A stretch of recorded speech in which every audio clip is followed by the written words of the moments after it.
Bar കോഴക്കേസിൽ vigilance കോടതി ഉത്തരവിൽ appeal നൽകണമെന്ന് വിജിലൻസ് ഡയറക്ടർക്കെതിരെയുള്ള കോടതി പരാമർശം നീക്കിക്കിട്ടണമെന്ന് ആവശ്യപ്പെട്ടാണ് വിജിലൻസ് ഹൈക്കോടതിയെ സമീപിക്കുക. ബാർ കോഴക്കേസിൽ വിജിലൻസ് കോടതിയുടെ വിധിക്കെതിരെ ഹൈക്കോടതിയിൽ അപ്പീൽ നൽകാനായിരുന്നു സർക്കാർ തലത്തിൽ തീരുമാനം. എന്നാൽ അടിയന്തര പ്രാധാന്യത്തോടെ റിവിഷൻ ഹർജി കൊടുക്കേണ്ടതില്ല എന്നാണ് സർക്കാരിന് ലഭിച്ച നിയമോപദേശം. ബാർ കോഴക്കേസിൽ വിജിലൻസ് കോടതിയുടെ വിധിക്ക് പിന്നാലെ ഹൈക്കോടതിയിൽ റിവിഷൻ ഹർജി നൽകിയാൽ ഹൈക്കോടതിയിലും ചിലപ്പോൾ തിരിച്ചടിയായേക്കും എന്ന ഭയമാണ് സർക്കാരിനെ ഇതിൽ നിന്നും പിന്തിരിപ്പിച്ചത്. മാണിയും സ്വന്തം നിലയ്ക്ക് ഹൈക്കോടതിയിൽ അപ്പീൽ പോകില്ല. അതേസമയം ഹൈക്കോടതിയിൽ റിവ്യൂ ഹർജി നൽകാൻ അനുവാദം നൽകണമെന്നാവശ്യപ്പെട്ട് വിജിലൻസ് ആഭ്യന്തര സെക്രട്ടറിക്ക് കത്ത് നൽകി. കത്ത് ആഭ്യന്തര സെക്രട്ടറി മന്ത്രിക്ക് കൈമാറും. ആഭ്യന്തര വകുപ്പ് അനുവാദം നൽകിയാലും തിങ്കളാഴ്ച മാത്രമേ വിജിലൻസിന് ഹൈക്കോടതിയിൽ റിവ്യൂ ഹർജി നൽകാൻ സാധിക്കുകയുള്ളൂ. വിൻസെന്റ് എം പോളിനെതിരായ പരാമർശങ്ങൾ നീക്കണമെന്ന് മാത്രം ആവശ്യപ്പെട്ടായിരിക്കും വിജിലൻസ് റിവ്യൂ ഹർജി നൽകുന്നത്. നേരത്തെ ആലുവ പാലസിൽ മുഖ്യമന്ത്രിയും എജിയും കൂടിക്കാഴ്ച നടത്തിയിരുന്നു. 1 മണിക്കൂറിലധികം നടത്തിയ കൂടിക്കാഴ്ചയുടെ വിശദാംശങ്ങൾ പക്ഷേ മാധ്യമങ്ങളോട് വെളിപ്പെടുത്താൻ ഇരുവരും തയ്യാറായില്ല. News bureau, Kochi. മുഖ്യമന്ത്രി ഉമ്മൻചാണ്ടിയെയും DGP TP സെൻകുമാറിനെയും പരിഹസിച്ച് ജേക്കബ് തോമസ്. അച്ചടക്കത്തിന്റെ മാനദണ്ഡം തനിക്ക് അറിയില്ലെന്ന് ജേക്കബ് തോമസ്. വായിൽ ടേപ്പ് ഒട്ടിക്കുന്നതാണോ അച്ചടക്കമെന്നും ജേക്കബ് തോമസ് പരിഹസിച്ചു.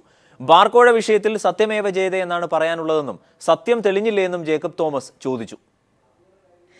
അച്ചടക്ക ലംഘനം നടത്തുന്നതായി DGP വിമർശനം ഉന്നയിച്ചതിനെ കുറിച്ചായിരുന്നു മാധ്യമപ്രവർത്തകരുടെ ആദ്യ ചോദ്യം. അതിനുള്ള ഉത്തരം ഇങ്ങനെ: ഞാൻ ഇന്ന് ഇവിടെ IIM അഴിമതി എങ്ങനെ അവസാനിപ്പിക്കണമെന്നുള്ളതിനെ പറ്റി സംസാരിച്ചല്ലോ. താങ്കൾക്കെതിരെ അച്ചടക്ക നടപടിക്ക് സാധ്യതയുണ്ടെന്ന ചോദ്യത്തോട് ജേക്കബ് തോമസ് IPS ഇങ്ങനെ പ്രതികരിച്ചു: അച്ചടക്കം എന്താണ് എന്നുള്ളത് അതിൻ്റെ ഒരു ഡെഫിനിഷൻ എനിക്ക് അറിഞ്ഞുകൂടാ. പരസ്യപ്രതികരണം നടത്തുന്നത് അച്ചടക്ക ലംഘനമാണെന്ന DGP സെൻകുമാറിന്റെ പ്രസ്താവനയ്ക്കെതിരെ അദ്ദേഹത്തിന്റെ പ്രതികരണം ഇങ്ങനെ: അദ്ദേഹം ഒരു IPS ഓഫീസർ അല്ലേ, എന്നെപ്പോലെ തന്നെയുള്ള ഒരു IPS ഓഫീസർ ആണെന്നാണ് ഞാൻ മനസ്സിലാക്കുന്നത്. ബാർക്കോഴ കേസ് അന്വേഷണത്തിൽ ബന്ധമില്ലെന്ന ആഭ്യന്തരമന്ത്രിയുടെ പ്രസ്താവനയ്ക്കുള്ള മറുപടി ഇതായിരുന്നു: ആ സമയത്ത് ഞാൻ വിജിലൻസിൽ ജോലി ചെയ്തില്ല എന്ന് ആരെങ്കിലും പറഞ്ഞോ?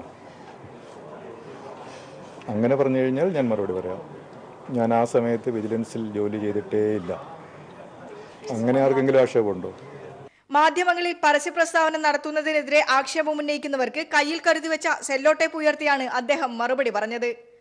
ഇല്ല, മീഡിയയെ കാണുമ്പോൾ ഞാൻ ചിരിക്കാതെ ഇങ്ങനെ ഗൗരവത്തിൽ നിൽക്കുകയും, ഞാൻ ഇന്ന് നിങ്ങളെ കാണാൻ വന്നപ്പോൾ ഒരു ടേപ്പ് ഒട്ടിക്കണമെന്ന് പറഞ്ഞ് ഇതൊക്കെ ഞാൻ വാങ്ങിച്ചിരുന്നു, ഇങ്ങനെ മുഖത്തിങ്ങനെ 2 ഒട്ടിക്കണോ എന്നൊക്കെ ഞാൻ ആലോചിച്ചു. പിന്നെ വിചാരിച്ചു നിങ്ങൾ ജനങ്ങളുടെ കൂടെ നിൽക്കുന്ന ആൾക്കാരല്ലേ. ബാർക്കോഴ കേസിൽ SP സുകേശന്റെ കണ്ടെത്തൽ മതിയായ തെളിവാണെന്ന് കരുതുന്നുണ്ടോ എന്ന ചോദ്യത്തിന് ഉത്തരം ഇതായിരുന്നു: സത്യമേവ ജയതേ എന്നല്ലേ നമ്മൾ ഇന്ത്യയിൽ എപ്പോഴും പറയുന്നത്. ബാർക്കോഴ കേസിൽ പുനരന്വേഷണം നടത്തിയാൽ സത്യം പുറത്തുവരുമെന്ന് കരുതുന്നുണ്ടോ എന്ന ചോദ്യത്തിന് ഇതായിരുന്നു മറുപടി. സത്യം തെളിഞ്ഞിരുന്നില്ലേ? News bureau, Kozhikode. KM മാണിയുടെ രാജിയെ ചൊല്ലി കേരള കോൺഗ്രസ് എമ്മിൽ ഭിന്നത. അടിയന്തര ഉന്നതാധികാര സമിതി ചേരണമെന്ന് PJ ജോസഫ് വിഭാഗം ആവശ്യപ്പെട്ടു. PC ജോസഫ് ഉൾപ്പെടെയുള്ള നേതാക്കൾ മാണി രാജിവെക്കണമെന്നും ആവശ്യപ്പെട്ടു. അതേസമയം പ്രതിഷേധം ഭയന്ന മന്ത്രി KM മാണിയുടെ ഇന്നത്തെ ഔദ്യോഗിക പരിപാടികൾ റദ്ദാക്കി. മാണിയെ പ്രതിസ്ഥാനത്ത് നിർത്തുന്ന കോടതി ഉത്തരവ് കേരള കോൺഗ്രസിലും പൊട്ടിത്തെറി സൃഷ്ടിക്കുകയാണ്. നിയമവകുപ്പെങ്കിലും ഒഴിഞ്ഞ് മര്യാദ കാണിക്കണമെന്നതാണ് ജോസഫ് വിഭാഗത്തിന്റെ നിലപാട്. ഒരു പടി കൂടി കടന്ന് ആരോപണമുയർന്നപ്പോൾ രാജിവെച്ചിരുന്നെങ്കിൽ നിലവിലെ പ്രതിസന്ധി ഒഴിവാക്കാമായിരുന്നുവെന്ന് മുൻ ഉന്നതാധികാര സമിതി അംഗം PC ജോസഫ് തുറന്നടിക്കുന്നു. കേരള കോൺഗ്രസ് പാർട്ടിയുടെ കഴിഞ്ഞ 51 കൊല്ലത്തെ ചരിത്രത്തിനിടയിൽ ഇത്രയും ഗുരുതരമായൊരു പ്രതിസന്ധി പാർട്ടി നേരിട്ടിട്ടില്ലെന്നാണ് എൻ്റെ വിശ്വാസം. അതേസമയം പ്രതിസന്ധി ചർച്ച ചെയ്യാൻ ഉന്നതാധികാര സമിതി വിളിക്കണമെന്ന ആവശ്യം മാണി തള്ളി. പാർട്ടി കമ്മിറ്റി എപ്പോഴും കൂടാറുള്ളതാണ്.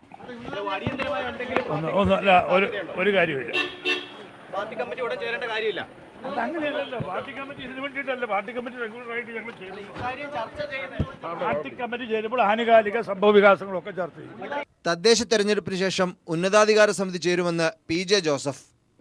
അതിപ്പോൾ ഈ തെരഞ്ഞെടുപ്പിൻ്റെ പശ്ചാത്തലത്തിൽ കഴിയുന്നതിന് മുമ്പ് പ്രായോഗികമല്ലല്ലോ. അത് കഴിയുമ്പോൾ സ്വാഭാവികമായിട്ട് യോഗം ചേരും. അല്ല, ഏതായാലും ഈ തെരഞ്ഞെടുപ്പിൻ്റെ പശ്ചാത്തലത്തിൽ തെരഞ്ഞെടുപ്പ് കഴിഞ്ഞതിന് ശേഷം സ്വാഭാവികമായിട്ട് യോഗം ചേരും. അല്ല, എല്ലാ വിഷയങ്ങളും ചർച്ച ചെയ്യും. അപ്പീൽ നീക്കങ്ങൾക്കിടെ പാർട്ടിയിൽ നിന്നുയർന്ന ഭിന്നാഭിപ്രായം മാണിയെ തീർത്തും പ്രതിരോധത്തിലാക്കുന്നു. കോടതിയിൽ നിന്നേറ്റ തിരിച്ചടിയുടെ പശ്ചാത്തലത്തിൽ മാണിയുടെ തെരഞ്ഞെടുപ്പ് പ്രചാരണ പരിപാടികളും റദ്ദാക്കി. ഇന്ന് ഇടുക്കിയിൽ നിശ്ചയിച്ചിരുന്ന 4 യോഗങ്ങളും റദ്ദാക്കിയിട്ടുണ്ട്.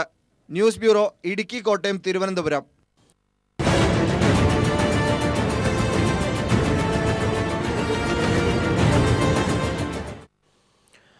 ബാർ കോഴക്കേസിൽ അപ്പീൽ നൽകാൻ മാണിയുടെ പുതിയ തന്ത്രം. സ്വന്തം നിലയ്ക്ക് അപ്പീൽ പോകാതെ അടുപ്പക്കാരനായ പാർട്ടി പ്രവർത്തകനെ കൊണ്ട് അപ്പീൽ നൽകും. തിരുവനന്തപുരം വിജിലൻസ് കോടതിയിലും മാണിക്ക് വേണ്ടി കക്ഷിയായ സണ്ണി ജോസഫാണ് അപ്പീൽ നൽകുക. പാർട്ടി ചെയർമാൻ KM മാണിക്കെതിരായ കോടതി ഉത്തരവിൽ ഹൈക്കോടതിയിൽ റിവിഷൻ ഹർജി നൽകാനാണ് കേരള കോൺഗ്രസ് എം നേതാക്കളുടെ ശ്രമം. പാർട്ടി നേരിട്ട് കോടതിയെ സമീപിക്കില്ല. KM മാണിയുമായി അടുപ്പം പുലർത്തുന്ന തൊടുപുഴ സ്വദേശി സണ്ണി ജോസഫാണ് മാണിക്ക് വേണ്ടി ഹൈക്കോടതിയെ സമീപിക്കുക.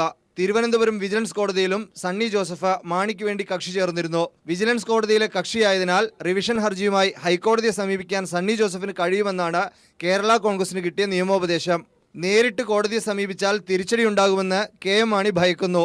വിജിലൻസ് വകുപ്പിന്റെ ഹൈക്കോടതിയിലെ റിവ്യൂ പെറ്റീഷൻ ഡയറക്ടർക്കെതിരായ പരാമർശങ്ങൾ ചൂണ്ടിക്കാട്ടിയായിരിക്കും.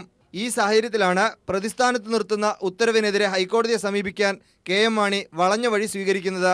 ഹൈക്കോടതിയിലെ ചില മുതിർന്ന അഭിഭാഷകരുമായി സണ്ണി ജോസഫ് കൂടിക്കാഴ്ച നടത്തിയിട്ടുണ്ട്. News bureau, Thiruvananthapuram. ബാർക്കോഴ വിഷയത്തിൽ ധനമന്ത്രി KM മാണിയെ പിന്തുണച്ച് വീണ്ടും മുഖ്യമന്ത്രി ഉമ്മൻചാണ്ടി. അതേസമയം മാണിക്കെതിരെ ഒളിയമ്പുകളുമായി AK ആന്റണിയും VM സുധീരനും രമേശ് ചെന്നിത്തലയും രംഗത്ത് വന്നു. ബാർക്കോഴ വിവാദത്തിൽ കോടതിയുടെ പുതിയ നിലപാടുകൾ കോൺഗ്രസിന്റെ ആഭ്യന്തര രാഷ്ട്രീയത്തിൽ ഒരിക്കൽ കൂടി അടിയൊഴുക്കുകൾ സൃഷ്ടിച്ചിരിക്കുകയാണ്. ധനമന്ത്രി KM മാണിയെ സംരക്ഷിക്കുന്ന നിലപാടാണ് മുഖ്യമന്ത്രി ഉമ്മൻചാണ്ടി സ്വീകരിച്ചതെങ്കിൽ മാണിക്കെതിരായ ഒളിയമ്പുകളാണ് KPCC പ്രസിഡന്റ് VM സുധീരന്റെയും AK ആന്റണിയുടെയും ആഭ്യന്തരമന്ത്രി രമേശ് ചെന്നിത്തലയുടെയും വാക്കുകളിൽ നിന്നും വ്യക്തമാകുന്നത്. വിജിലൻസ് കോടതി ഉത്തരവ് നിയമത്തിന്റെ അവസാന വാക്കല്ലെന്നും KM മാണി രാജിവെക്കേണ്ടതില്ല എന്നുമാണ് മുഖ്യമന്ത്രിയുടെ പ്രതികരണം. മുമ്പ് കുറ്റാരോപിതനായതിന്റെ പേരിൽ KP വിശ്വനാഥനോട് രാജിവെക്കാൻ ആവശ്യപ്പെട്ടത് തന്റെ തെറ്റായിരുന്നുവെന്നും മുഖ്യമന്ത്രി കൂട്ടിച്ചേർത്തു. KP വിശ്വനാഥനോട് ഞാൻ ചെയ്ത തെറ്റ് ഞാൻ തിരിച്ചറിഞ്ഞു. വളരെ വേദനയോടുകൂടി അദ്ദേഹം 100% കുറ്റവിമുക്തനാക്കി. 10-12 കൊല്ലത്തിന് ശേഷം എനിക്ക് അദ്ദേഹത്തോട് എന്ത് ചെയ്യാൻ പറ്റി? എനിക്ക് നീതി ചെയ്യാൻ പറ്റിയോ? എന്റെ മനസാക്ഷി എപ്പോഴും കുത്തുന്നൊരു പ്രശ്നമാണ്. ജുഡീഷ്യറിയിലും വിശ്വാസമുണ്ട്, ജനകീയ കോടതിയിലും വിശ്വാസമുണ്ട്. ബാർക്കോഴ കേസ് ജനകീയ കോടതിയിലാണെന്നാണ് VM സുധീരൻ അഭിപ്രായപ്പെട്ടത്. ഉചിതമായ സമയത്ത് ഇത് സംബന്ധിച്ച അഭിപ്രായം പറയുമെന്നും സുധീരൻ കൂട്ടിച്ചേർത്തു. ഇതേ സംബന്ധിച്ച് കൃത്യമായ ഒരു ധാരണയും കൃത്യമായ ഒരു തീരുമാനവും ഞങ്ങൾക്കുണ്ട്. അത് അതിൻ്റെതായ രീതിയിൽ തന്നെ മുന്നോട്ട് പോകും. കേസിൽ വിജിലൻസ് കോടതി വിധി പ്രകാരം തുടരന്വേഷണം നടക്കട്ടെയെന്നാണ് AK ആന്റണിയുടെ നിലപാട്. ഈ ധാർമ്മികത വ്യക്തിപരമാണ്. കോടതി വിധിയെ ഞാൻ ശരിവെക്കുന്നു, അംഗീകരിക്കുന്നു. അതുകൊണ്ടാണല്ലോ കോടതി പറഞ്ഞിരിക്കുന്നത്. എന്താ കോടതി പറഞ്ഞിരിക്കുന്നത്? തുടരന്വേഷണം വേണം. കോടതി വിധി വിജിലൻസിന്റെ നിലനിൽപ്പിനെ തന്നെ ചോദ്യം ചെയ്യുന്നതാണെന്ന് ആഭ്യന്തരമന്ത്രി രമേശ് ചെന്നിത്തല പ്രതികരിച്ചു. വിജിലൻസിന്റെ പ്രവർത്തനം മുന്നോട്ട് കൊണ്ടുപോകുന്നതിന് ഈ വിധി പ്രതിസന്ധി ഉണ്ടാക്കിയിട്ടുണ്ടെന്നും രമേശ് ചെന്നിത്തല വ്യക്തമാക്കി. News desk. വിജിലൻസ് കോടതി വിധിയിലൂടെ ഉമ്മൻചാണ്ടി സർക്കാരിന് തുടരാനുള്ള അർഹത നഷ്ടമായെന്നും KM മാണി രാജിവെക്കണമെന്നും CPIM പോളിറ്റ് ബ്യൂറോ ആവശ്യപ്പെട്ടു. KM മാണിക്കെതിരെ വളരെ ശക്തമായ വിമർശനമാണ് വിവിധ നേതാക്കൾ ഉയർത്തിയത്. ധനമന്ത്രി KM മാണി 25 ലക്ഷം രൂപ ബാറുടമകളിൽ നിന്ന് കോഴ വാങ്ങിയതിന് പ്രഥമ ദൃഷ്ട്യാ തെളിവുണ്ടെന്നും മാണിക്കെതിരെ തുടരന്വേഷണമാകാമെന്നുമുള്ള പ്രത്യേക വിജിലൻസ് കോടതിയുടെ വിധിയിൽ മാണി രാജിവെക്കണമെന്ന് CPIM പോളിറ്റ് ബ്യൂറോ ആവശ്യപ്പെട്ടു. UDF government in Kerala is turning out to be the most corrupt government that Kerala has ever seen. ബാർക്കോഴ കേസിൽ ഖജനാവിലെ പണം കൊണ്ട് അപ്പീൽ പോകുന്നത് മര്യാദയല്ലെന്നാണ് പ്രതിപക്ഷ നേതാവ് VS അച്യുതാനന്ദൻ പറഞ്ഞത്. മാണിയുടെ കാശ് കൊണ്ട്, കോഴ വാങ്ങിയ കാശ് കൊണ്ട് മാണി പോട്ടെ അപ്പീലിന്. മുഖ്യമന്ത്രി ഉമ്മൻചാണ്ടി പോകുന്നത് ഖജനാവിലെ കാശെടുത്തിട്ടാണ്. മാണിക്കെതിരായ വിജിലൻസ് കോടതി വിധിയിൽ ആദർശധീരന്മാർ എന്തുകൊണ്ട് മൗനം പാലിക്കുന്നുവെന്ന് പിണറായി വിജയൻ ചോദിച്ചു.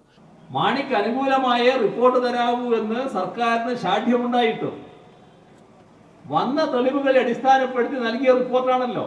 വിജിലൻസ് കോടതി വിധിക്കെതിരെ അപ്പീൽ കൊടുക്കാനുള്ള സർക്കാർ ശ്രമം പരിഹാസ്യമാണെന്ന് CPIM സംസ്ഥാന സെക്രട്ടറി കോടിയേരി ബാലകൃഷ്ണൻ പറഞ്ഞു. 101 പ്രാവശ്യം അന്വേഷണം നേരിടാമെന്ന് പറയുന്ന ആൾ എന്തിനാണ് അപ്പീലുമായി അന്വേഷണം തടയാൻ വേണ്ടി കോടതിയെ സമീപിക്കുന്നത്?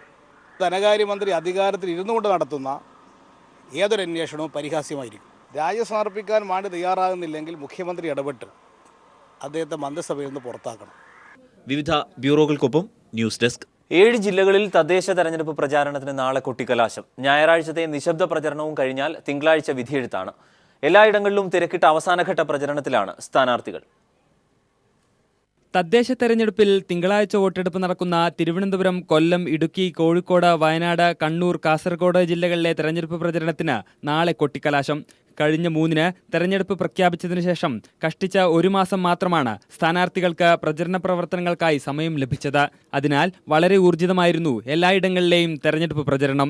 മുന്നണികൾക്കായി പ്രമുഖ നേതാക്കന്മാർ കുറഞ്ഞ ദിവസങ്ങൾക്കുള്ളിൽ പരമാവധി കേന്ദ്രങ്ങളിൽ ഓട്ടപ്രദക്ഷിണം നടത്തി.